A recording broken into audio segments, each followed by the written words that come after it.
Bonjour à tous et bienvenue dans cette nouvelle émission de C'est l'invité. Aujourd'hui, nous recevons la députée de la 3e circonscription de Charente, qui est également l'une des porte-paroles du Rassemblement national, Caroline Colombier. Nous lui posons des questions tant sur l'actualité nationale que locale, les deux étant aussi chargées l'une que l'autre. Bonjour Caroline Colombier et bienvenue. Bonjour, je suis ravie d'être ici, d'autant plus que la dernière fois que j'étais présente sur ce plateau, c'était le jour de mon élection, donc je suis ravie d'être à nouveau ici et à votre disposition, sachant que j'en profite pour remercier les nombreux adhérents qui nous rejoignent en ce moment de Charente. Merci à vous. Ce sera peut-être une première nouvelle moins heureuse, on vient de l'apprendre il y a quelques minutes et pour rien cacher à nos téléspectateurs, je vous l'ai appris il y a quelques minutes quand vous êtes rentré dans le studio de la Charente Libre. Votre beau-frère et conseiller régional Jacques Colombier a été placé en garde à vue ce matin. Une garde à vue qui s'inscrit dans le cadre d'une enquête pour des soupçons d'emploi fictifs quand il était député européen. Pour être plus précis, la justice soupçonne que son assistante parlementaire, entre 2018 et 2019, Edwige Diaz, travaillait en réalité pour le RN et pas pour le Parlement européen.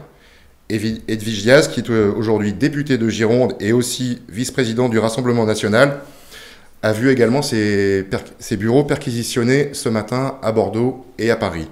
Quelle est votre première réaction à cette info que vous venez d'apprendre ? Écoutez, je ne me fais aucun souci sur ce sujet. Je pense que cela provient probablement de sortes de dénonciations calomnieuses de personnes qui sont frustrées de ne pas avoir été sur des listes ou aux dernières élections.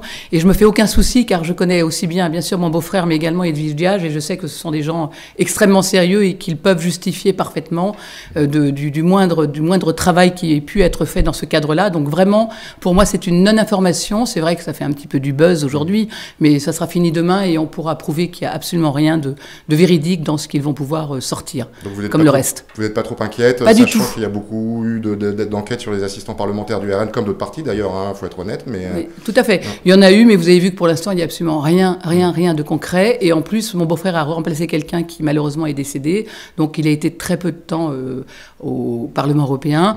Et je connais assez bien les deux, aussi bien mon beau-frère que Edwige Diaz, pour savoir que ce sont des gens sérieux et qu'ils pourront prouver la véracité de ce qu'ils ont fait durant ce temps-là. Donc ça ne m'inquiète absolument pas. Voilà. Puisque Jacques Colombier, c'est peut-être Edwige Diaz, son parcours, son ascension assez fulgurante au sein du RN, est-ce que vous n'avez pas peur que ça entache cette ascension? Elle est vice-présidente. Alors écoutez, sincèrement, c'est une femme vraiment extraordinaire. Hein. Bon, on n'a pas le même âge, donc je pense que la jeunesse lui sied bien, puisqu'elle travaille, elle a une capacité de travail extraordinaire, elle se lève le matin à 4h du matin, enfin, j'ai rarement vu ça. C'est une femme extrêmement sérieuse, et si elle est là aujourd'hui, c'est qu'elle le mérite largement, et qu'elle a entraîné beaucoup de gens dans son sillage. Donc, encore une fois, elle a une très belle ascension. Moi, je la félicite et je l'encourage à continuer parce qu'elle le mérite largement. Voilà. Dernière question sur cette affaire. Est-ce que votre beau-frère est sorti de garde à vue? Est-ce que vous êtes au courant? Alors, je viens juste de passer, pour être très honnête, comme vous l'avez appris, je viens de passer un petit coup de fil. Et visiblement, il sort dans très peu de temps. Et pour l'instant, il n'y a vraiment rien du tout qui soit de concret dans cette affaire. Donc, ça suivra son cours. La justice est là pour ça. Mais je me fais vraiment aucun souci. Revenons à l'actualité, cette fois charentaise, qui est elle aussi chargée, mais au niveau politique. L'événement est intervenu vendredi matin. L'annulation par le Conseil constitutionnel de l'élection du député Horizon de la première circonscription, Thomas Mesnier. On repart donc sur une campagne législative de moins de 3 mois. On n'a pas encore les dates précises des 2 tours de cette élection. Une élection qui sera sur l'agglomération d'Angoulême. Quel est l'objectif du Rassemblement national qui va être, dans cette élection, qui va forcément être scruté au niveau national ? Alors écoutez, déjà, nous allons repasser devant une commission d'investiture pour avoir un candidat qui pourrait être la même que la dernière fois, qui était Anna Martinez, malgré le fait que vous ayez écrit qu'elle ne serait pas candidate, elle peut être candidate, mais il y a également... C'est vous qui nous l'avez dit, je pense. Non, j'ai seulement dit, et je tiens à le rectifier maintenant, j'ai tout simplement dit à votre journaliste qu'une commission d'investiture se prononce à chaque fois et que c'est pas parce qu'on a été candidat forcément la fois d'avant que l'on l'est forcément la fois d'après. Mais elle fait partie des candidats potentiels, on en a d'autres, et donc la commission d'investiture va se prononcer. Bon, ce qui est clair, c'est que on a, j'allais dire plutôt le vent en poupe en ce moment, puisqu'on a, je vous le disais, on a beaucoup d'adhésions qui arrivent depuis déjà 2 ou 3 mois de façon très énorme, enfin, très grande. Au niveau national ou au niveau local? Au niveau local et au niveau national. Donc, vous avez des chiffres à peu près sur ce... Sur le niveau local, en un mois, il y a eu plus de 200, bon c'est un mois, mais il y a eu plus de 200 nouvelles adhésions. Donc si vous voulez, vous démultipliez tout ça et vous allez voir que ça fait vraiment beaucoup d'adhésions. Et partout où je vais, j'étais ce matin à Confolens pour une cérémonie sur les anciens combattants de l'Algérie, du Maroc, de la Tunisie, et j'ai encore rencontré des gens qui sont venus à me voir pour me dire on est avec vous, on a compris que maintenant, comme le Rassemblement national avait des députés, qu'on pouvait faire quelque chose. Il y a peut-être des gens qui ne votaient pas jusqu'à présent et qui avaient nos idées, mais qui n'y allaient pas en disant ça ne sert à rien. On a réussi à avoir des députés alors que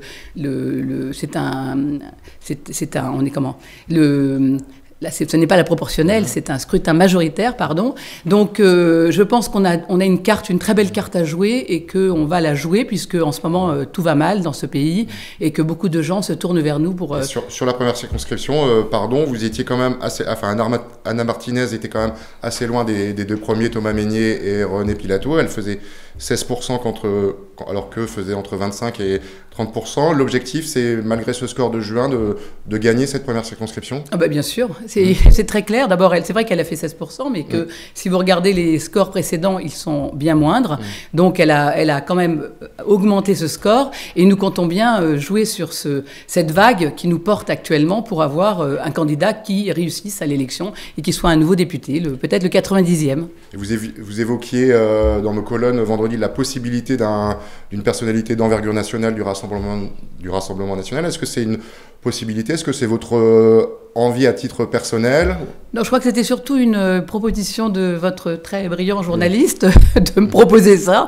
Donc rien n'est exclu jamais. Encore une fois, on a des instances et on va très tranquillement regarder ce qu'il en est pour décider du ou de la candidate que nous allons mettre en place. Alors vous dites très tranquillement, mais le temps va aller très vite. Rapidement. Est-ce que vous avez déjà une date ? Vous savez quand est-ce que sera réunie la commission d'investiture ? Non, absolument pas, mais ça va être, vous avez raison, c'est très rapide puisqu'il faut que je pense que dans les 3 mois, l'élection ait lieu. Donc il faut qu'on aille très vite déposer une candidature. Donc dès que j'aurai quelque chose, je vous le dirai. Vous vous donnez quelle date ? Avant les vacances de Noël ? Je pense qu'avant les vacances de Noël, on aura le nom du ou de la candidate, oui, absolument. Très bien, merci. Venons-en à votre propre circonscription, la 3e de Charente. 6 mois après votre élection, le président du RN, nouvellement élu, Jordan Bardella, est venu inaugurer votre permanence parlementaire à Ruffec. C'était à la fin du mois de novembre. Il a, je cite, il en a fait, je cite, le symbole de l'enracinement du RN et de la conquête de l'Ouest. Alors, première question plutôt personnelle, où en êtes-vous justement de votre propre enracinement ? Avez-vous trouvé un logement dans la circonscription ou allez-vous le faire ? Alors, je sais que c'est le grand sujet des journalistes qui me demandent ça à chaque fois qu'on me voit. Pour les électeurs, c'est important. Mais c'est important. Mais sachez que je suis sur la circonscription de façon régulière. Bon, je suis très contente que Jordan Bardella soit venu la semaine dernière inaugurer ma permanence où il y avait beaucoup de monde. Très concrètement, je me suis installée dans la famille. Je vous l'ai dit, j'ai de la famille à côté de Rouillac. J'ai encore une maison autre part parce que j'ai un mari aussi qui a le droit d'avoir aussi qui peut donner son avis sur le sujet. Mais rien n'est, je vous l'ai dit, j'envisage de déménager complètement. Mais en attendant, je suis complètement sur la circonscription tout le temps où je suis en Charente. Et comme vous le savez, ces derniers temps, j'essaye d'être au moins 2 jours par semaine, pour être tout à fait honnête avec vous, sur la circonscription, parce qu'il y a beaucoup de gens à voir. Je suis allée voir des agriculteurs, des commerçants. Je reçois à la permanence, maintenant qu'elle est ouverte, des personnes individuellement qui ont beaucoup de problèmes. Mais est-ce qu'au final, ça vaut le coup d'habiter vraiment sur la circonscription ? Si vous y êtes 2 jours par semaine, vous avez beaucoup de responsabilités nationales. On peut très bien imaginer qu'un député est un représentant de la nation, et pas forcément du territoire. Donc, est-ce que pour vous, c'est quand même important Non, je pense que c'est important d'avoir un ancrage, mais l'ancrage, je l'ai parce que comme pour la campagne, je suis vraiment sur le terrain et je pense que c'est ce qui a joué dans mon élection. Les gens ont besoin de me voir. Moi, c'est vraiment pour cela que j'ai choisi la 3e circonscription, qui est une circonscription rurale et qui m'attirait énormément parce qu'il y a beaucoup, beaucoup de problèmes dans la ruralité actuellement. Et donc, justement, excusez-moi, parmi ces... Oui. Alors, on va venir sur les problématiques du territoire que vous aviez listées à l'inauguration de cette permanence. Vous évoquiez par exemple la RN10. Quelle est votre position par rapport à ce sujet ? Est-ce que vous êtes sur la même ligne que Nicole Bonnefoy et vous voulez interdire les camions sur la Nationale 10 ou vous avez une position différente ? Alors j'ai signé une lettre où tous les élus de tous bords se sont rassemblés pour essayer que l'État vienne à notre aide, puisque ça ne peut pas être le département qui prenne en charge tout ça. C'est vrai que c'est une route, ce sont 2 routes d'ailleurs, accidentogènes, pardon. Et donc je pense qu'il faut absolument que l'État mette de l'argent pour qu'on puisse arriver à à ce que cette route soit moins dangereuse. Maintenant, c'est vrai qu'il y a un problème avec les camions. Alors, c'est vrai que j'ai aussi des échos de camionneurs, c'est normal, il y en a aussi en Charente, qui eux disent ça n'est pas aussi simple. Donc, j'écoute les deux côtés, mais c'est vrai que moi, je la prends aussi régulièrement et c'est quand même complètement aberrant de voir cette file ininterrompue de camions les uns derrière les autres, et on sait qu'il y a beaucoup d'accidents. Donc, il faut absolument faire quelque chose. Vous dites faire quelque chose, mais vous avez un choix. Si vous aviez un choix, c'est de les obliger à se détourner vers l'autoroute ou trouver une taxe pour ne pas leur donner envie d'y aller ou... Moi, je pense qu'il faut quand même qu'il y ait un détournement, ou il faut trouver une solution quand même plus pratique que de leur donner de l'argent ou les faire payer plutôt, parce qu'il y a vraiment en plus des problèmes de carrefour qui traversent, c'est là où il y a les accidents d'ailleurs souvent, des petites routes nationales ou départementales qui traversent cette grande route, et ça provoque vraiment de très très nombreux accidents, et ça n'est pas nouveau. L'autre sujet que vous aviez listé à cette occasion, ce sont les éoliennes. Vous parlez des éoliennes comme d'un véritable fléau, je cite, et encore une fois. Il faut donc en finir complètement avec cette source d'énergie renouvelable, selon vous ? Oui, vous connaissez notre positionnement au Rassemblement national. Marine Leclerc est très claire là-dessus. On a abandonné, mais on y reviendra peut-être sur d'autres sujets comme l'énergie, ou l'électricité, on a abandonné les centrales nucléaires depuis longtemps. On a fermé Fessenheim. Enfin, c'est une véritable... stupidité du gouvernement. Aujourd'hui, sur la 3e circonscription, il y a à peu près 100 éoliennes, plus 100 en cours de construction et 300 en cours d'instruction. D'ailleurs, le projet de loi arrive à l'Assemblée cette semaine. Je vais donner pour moi les téléspectateurs les grands axes de ce projet de loi sur les énergies renouvelables. Il y a une proposition, alors ça a été voté par le Sénat déjà, une proposition d'investissement massif de l'éolien en mer et aussi du photovoltaïque des panneaux photovoltaïques le long des autoroutes. Est-ce que ces deux principales, alors il y en a d'autres évidemment, ces deux principales propositions sont en accord avec ce que voudrait le RN? Est-ce que vous pourriez voter cette loi ou... Non, on ne votera pas cette loi, tout simplement parce que l'éolien est quelque chose d'extrêmement dangereux et que c'est une énergie qui est intermittente et qui saccage nos paysages, qui saccage la faune et la flore. On a même constaté en Charente, je pense à la 3e circonscription où je suis, que dans des endroits qui sont Natura 2000, qui sont protégés, où il y a des oiseaux migrateurs, il y a quand même des implantations qui sont en train d'être étudiées. On veut accélérer ce mouvement. Beaucoup d'agriculteurs, par exemple, ou d'autres personnes se sont, entre guillemets, j'allais dire, faites avoir par les promoteurs qui leur ont promis monts et merveilles et leur ont versé bien sûr de l'argent. Et on sait que dans la ruralité, il y a évidemment de la pauvreté. Et je pense que ces gens-là maintenant s'en mordent les doigts. Et il faut arrêter de concentrer, en tout cas en Charente-Nord, il y a vraiment une concentration énorme d'éoliennes et c'est absolument anormal. C'est vraiment dangereux. Donc on nous parle d'éoliennes en mer, ce qui n'est pas mieux, mais je sais que il y a également malheureusement beaucoup de projets en cours également sur la Terre.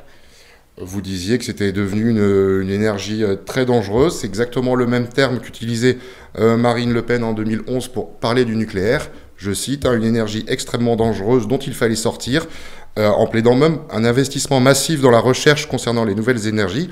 Qu'est-ce qui fait que le Front National et Marine Le Pen et donc le Rassemblement National ont changé d'avis, ont pris un virage à 180 degrés en 10 ans sur la question du nucléaire ? Alors écoutez, je ne crois pas que ce soit un virage à 180 degrés. Moi, je ne me souviens pas des propos que vous me citez là. Mais en tout cas, ce qui est clair, c'est que c'est une aberration d'avoir abandonné le nucléaire, puisque c'était une énergie décarbonée complètement et qui nous permettait d'être indépendants. Aujourd'hui, on est complètement dépendant d'autres pays et pour nous, c'est dramatique. On est en train de rouvrir des usines, on est en train de remettre en place le charbon, ce qui n'est pas ce qu'on peut appeler le plus décarboné possible. Donc non, je ne crois pas que ce soit un changement à 100%. Mais est-ce que tout le monde, toute la classe politique s'est trompée, y compris Marine Le Pen, parce que bon, évidemment, vous imaginez bien que je n'invente pas ces citations, sur le nucléaire, plus personne n'en voulait, maintenant tout le monde en veut. Est-ce que le nucléaire est la seule option aujourd'hui, puisque vous ne voulez pas d'énergie renouvelable? Non, il y a également l'hydrogène, il y a d'autres solutions. Mais comme vous le disiez d'ailleurs juste précédemment, il y a eu par exemple des études comme le projet Astrid sur d'autres façons d'utiliser le nucléaire. Et tout ça a été abandonné parce qu'on avait une espèce de pression des écolos bobos qui pensaient que c'était quelque chose d'épouvantable. Et on se rend compte aujourd'hui, on est nombreux, et 66% des Français le pensent, qu'on a eu tort d'abandonner nos parcs nucléaires. Alors, les écolos n'étaient pas pas non plus très souvent au pouvoir. Et puis finalement, ils étaient sur la même position. Enfin, Marine Le Pen était sur la même position il y a 10 ans. Donc il y a toujours cette oui, enfin, je ne crois pas que changer. c'était aussi tranché que ça. Je ne pense pas que Marine Le Pen était aussi tranchée que ça. Et en tout cas, ce qui est clair aujourd'hui, c'est que c'est une énorme aberration, bêtise, et que maintenant on est dépendant des autres pays, et que c'est vraiment une très très grosse bêtise pour nous. Donc vous êtes a priori, en tout cas, favorable à ce que voudrait faire le gouvernement actuel, je parle sur le nucléaire, c'est-à-dire rouvrir des centrales, faire de nombreuses petites centrales. Alors, première question, est-ce que c'est un plan de ce qu'on a déjà entendu d'Emmanuel Macron qui vous irait de développer cette filière? Écoutez, j'allais dire c'est toujours mieux que rien, mais ça ne suffit pas. Je veux dire, du coup, on a perdu beaucoup de notre autonomie économique, souveraine, et ça ne suffit pas. Les petites mesures que propose Emmanuel Macron sont des mesurettes pour nous. Il faut ouvrir beaucoup plus que ça. Il faut vraiment qu'on aille beaucoup plus loin dans le nucléaire. On le sait aujourd'hui que c'est vraiment une énergie décarbonée et que c'est notre futur si on veut être indépendant, que notre souveraineté soit indépendante. Donc je pense que de plus en plus de gens s'alignent sur ce que nous disons, comme sur beaucoup de sujets d'ailleurs, et donc il faut qu'on aille dans ce sens-là. Je veux dire, c'est pas les petites mesurettes. Bien sûr que c'est mieux que rien, et vous savez que nous ne sommes pas des gens qui sommes contraires à tout, nous ne faisons pas de l'obstruction pour en faire, mais en revanche, il y a eu vraiment des erreurs, mais monstrueuses, des différents gouvernements qui se sont précédés jusqu'à présent. Dernière question sur le nucléaire, vous l'avez dit, donc pourquoi pas ouvrir plus de centrales? On le voit avec l'éolien, le voisinage est souvent vent debout, sans mauvais jeu de mots, contre l'éolien. Mais si on ouvre des centrales en nombre sur certains territoires, on peut imaginer que la population sera aussi vent debout contre le nucléaire. Comment faire pour faire accepter à la population d'ouvrir des centrales, ce qui est quand même autre chose qu'un poteau avec des hélices? Je sais pas, parce qu'un poteau avec des hélices, ça fait quand même beaucoup de mal. Mais par rapport à une centrale, quand même? Oui, mais bon, parce que là, on a de la centrale une idée que c'est extrêmement dangereux, qu'on va tout à coup avoir une bombe nucléaire qui va sauter, que des gens... C'est vrai que si on laisse rentrer les gens sur la centrale comme on le laisse faire aujourd'hui, ça n'est pas très prudent. Mais sincèrement, il faut qu'on pense à notre pays, à notre souveraineté. C'est pour ça qu'il faut qu'on aille dans ce sens-là et arrêter de faire joujou avec les éoliennes qui font du mal à la planète, qui font du mal à l'écosystème et qui font du mal aux habitants aussi, parce qu'on parle des animaux, de la faune, de la flore, mais on ne parle pas des habitants qui subissent ces nuisances. On a vu dans Charente, on a vu des villages qui sont entourés complètement d'éoliennes.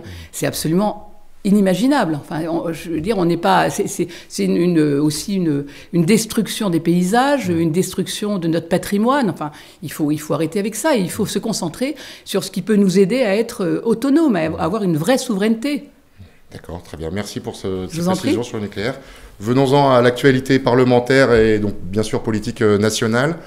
Avec d'abord une première question personnelle. Vous faites partie des 34 députés qui ont voté contre le texte faisant un premier pas pour inscrire le droit à l'avortement dans la Constitution. Pour être tout à fait précis, Marine Le Pen a voté pour. Pour quelles raisons vous êtes opposé à ce que, je cite, la loi garantisse l'effectivité et l'égal accès au droit à l'interruption volontaire de grossesse? Alors écoutez, moi je m'y suis opposée parce que je n'ai pas compris, enfin je ne comprends pas ou je ne vois pas l'intérêt de constitutionnaliser cette loi. Voilà. Personne ne va revenir sur la loi, sur cette loi sur l'avortement. C'est parce qu'on disait aux États-Unis finalement enfin, on n'est pas. Il faut arrêter. Ça c'est une façon pour ceux qui voulaient pousser cette loi et surtout certains partis de le faire, parce qu'on n'a rien à voir avec les États-Unis. Je ne vois pas pourquoi on se compare à ça. On n'a pas besoin de mettre dans la Constitution. La Constitution n'est pas faite pour cela.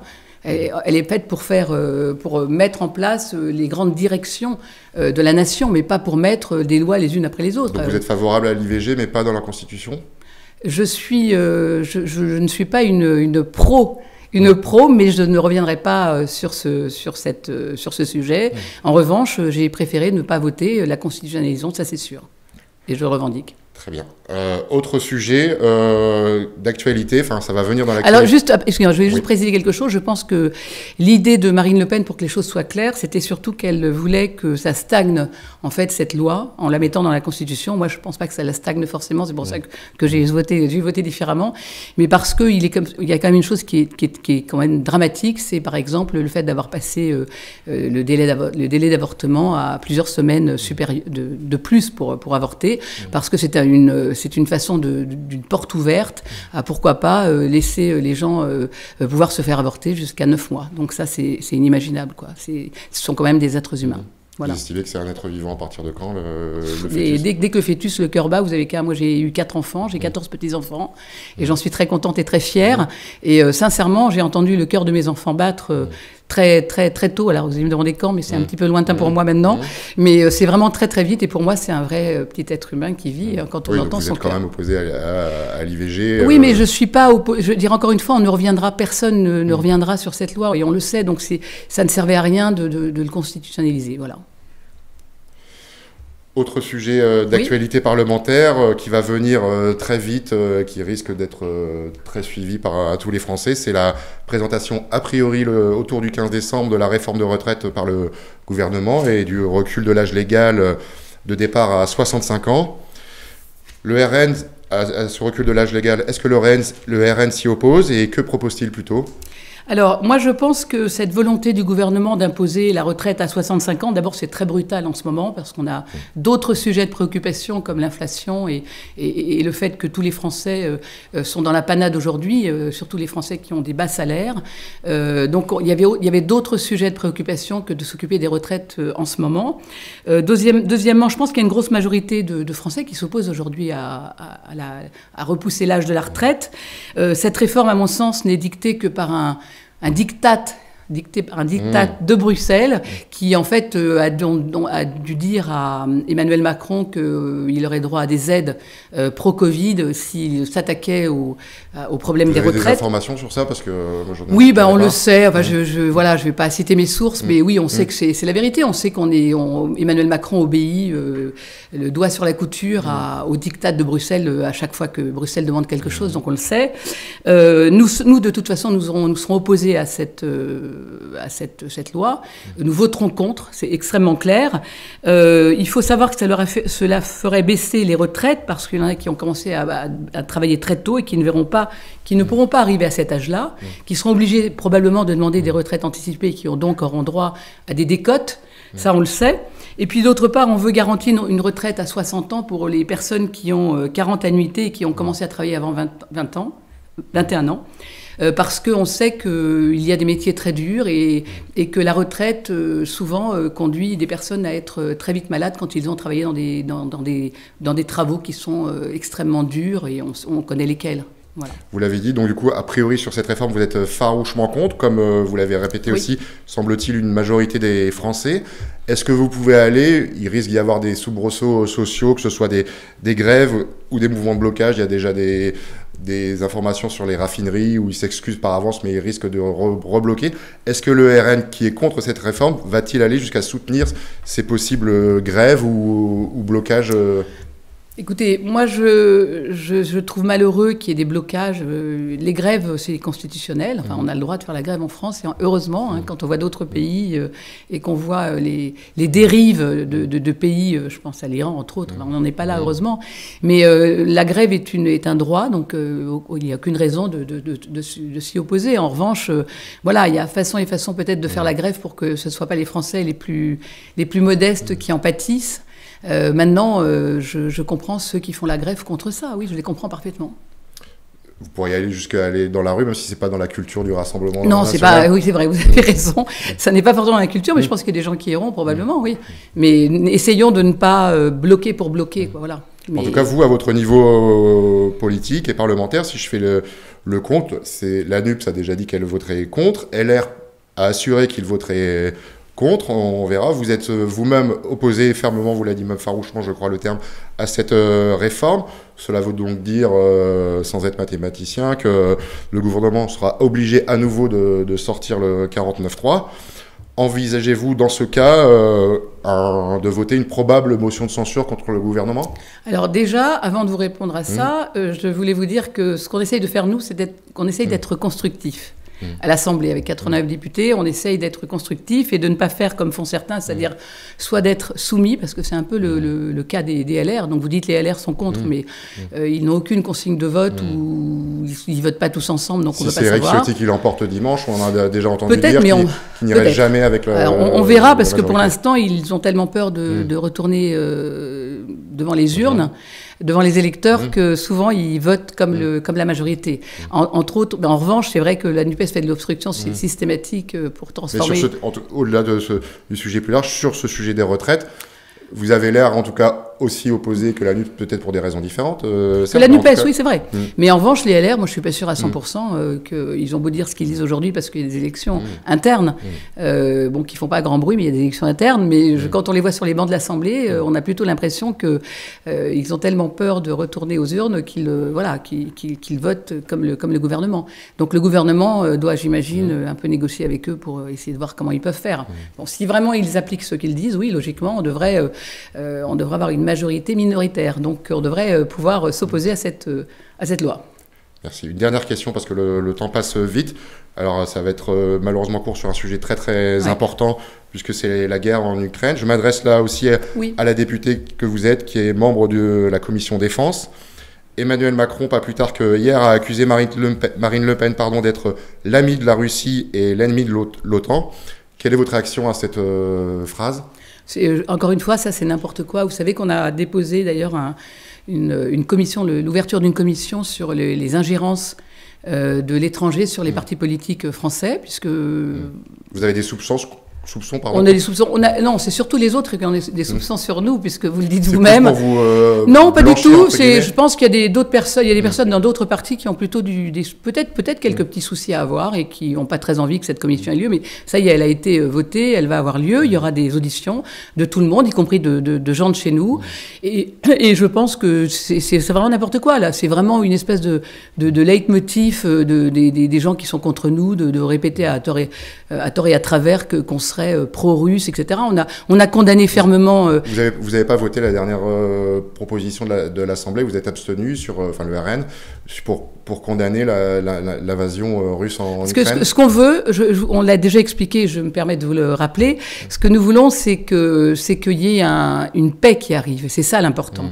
C'est qu'il y ait une paix. En revanche, il n'y a aucune ingérence de la Russie dans notre parti.